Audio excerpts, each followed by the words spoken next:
Municipal commissioner Arun Mahesh બાબુના માર્ગદર્શન હેઠળ Vadodara municipal commissioner કચેરીને સુશોભિત કરવાના પ્રયાસો હાથ ધરવામાં આવ્યા છે.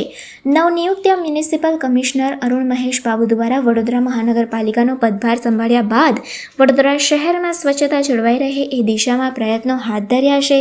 સાથે વડોદરા મહાનગરપાલિકામાં પણ સ્વચ્છતા અને સુંદરતા જળવાઈ રહે તે હેતુસર કચેરીને સુશોભિત કરવામાં આવી રહી છે.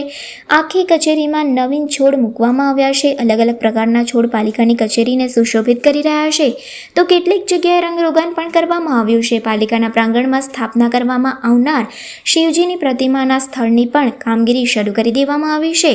આશા રાખીએ કે મ્યુનિસિપલ કમિશનર પાલિકા કચેરીની સુંદરતાનું અને વૃક્ષો છોડનું જે રીતે ધ્યાન આપી રહ્યા છે તે જ રીતે વડોદરા શહેરની અંદર પણ વડોદરા શહેરની સુંદરતા વધે, પર્યાવરણ સમતુલાયુક્ત બાયોડાયવર્સિટી જળવાઈ રહે તેવા વૃક્ષો નિષ્ણાતોની મદદથી લગાડવાની કામગીરી હાથ ધરાશે.